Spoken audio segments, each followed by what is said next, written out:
Welcome to science decoded. आज हम पढ़ेंगे बायोमोलिक्यूल का थर्ड पार्ट। पिछले दो पार्ट्स में हमने क्या क्या देखा था कि बायोमोलिक्यूल क्या होता है, कार्बोहाइड्रेट क्या होता है, कार्बोहाइड्रेट की क्लासिफिकेशन देखी थी। उसके बाद में एक चेन ऑफ रिएक्शन देखा था जिसकी वजह से ग्लूकोज का स्ट्रक्चर कैसा होता है ये पता चला था।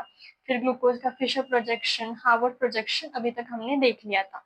ठीक है, तो आज के लेक्चर में हम देखेंगे कि फ्रुक्टोज, मोनोसेक्राइड का और एक एग्जांपल क्या होता है, फ्रुक्टोज। ठीक है, तो जो फ्रुक्टोज होता है उसका भी फॉर्मूला क्या होता है, C6H12O6। ठीक है, जैसे ग्लूकोज हमारा अल्डोहेक्सोस था वैसे ही फ्रुक्टोज क्या होता है, कीटोहेक्सोस। कीटोहेक्सोस मतलब क्या, 6 carbon containing sugar with ketone. ठीक है, तो फ्रुक्टोज हमें कहाँ कहाँ मिलता है, फ्रूट्स में, वेजिटेबल्स में और हनी में।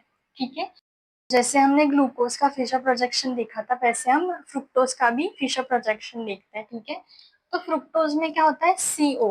ठीक है, तो CO को हम ना फर्स्ट पोजीशन पे ना तो लास्ट पोजीशन पे रख सकते, उसे कहीं तो बीच में रखना होगा, इसके लिए हमने उसको सेकेंड पोजीशन पे रख दिया। ठीक है, तो CH2OH, CO, OHH, HOH, HOH और CH2OH। ठीक है, तो हमें पता था ग्लूकोज के भी दो फॉर्म थे, D और L। किसके वजह से था वो, कि OH, सेकेंड लास्ट कार्बन का OH राइट साइड पे है या लेफ्ट साइड पर है।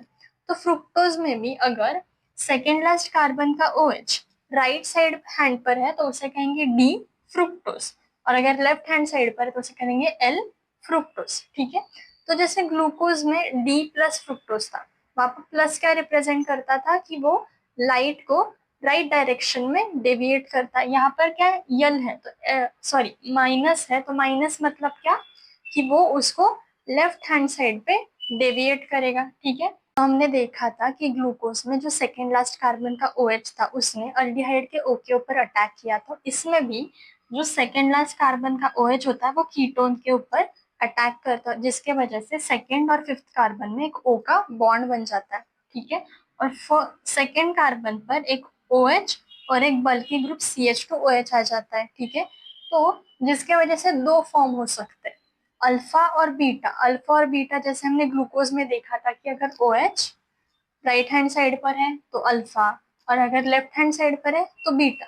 वैसे यहाँ पर अगर हमारा जो सेकेंड कार्बन का OH है वो अगर राइट हैंड साइड पर है तो अल्फा, और अगर लेफ्ट हैंड साइड पर है तो बीटा। फ्रुक्टोज का हार्वर्ड प्रोजेक्शन देखते हैं। जैसे ग्लूकोज में पायरानोज होता है वैसे फ्रुक्टोज में क्या होता है, फ्यूरानोज होता है। ठीक है, अभी के लिए सेकेंड कार्बन छोड़ देते हैं और थर्ड कार्बन से लिखना शुरू कर देते हैं। ठीक है, थर्ड कार्बन पे क्या है, OHH, OHH, फोर्थ पे क्या है, HOH, और फिफ्थ पे क्या है, एक बल्कि ग्रुप और एक H। तो बल्कि ग्रुप को ऊपर लिख देते हैं और H। ठीक है, तो थर्ड से फोर्थ फिफ्थ तक सब सेम है दोनों में। तो अगर सेकेंड कार्बन पर अगर दोनों साइड मतलब फिफ्थ कार्बन पर और सेकेंड कार्बन पर अगर बल्कि ग्रुप सेम साइड पर आ जाए तो उसे कहते हैं अल्फा D माइनस फ्यूरानोस, और अगर वही बल्कि ग्रुप अपोजिट साइड पर आ जाए तो उसे क्या कहते हैं, बीटा D माइनस फ्यूरानोस।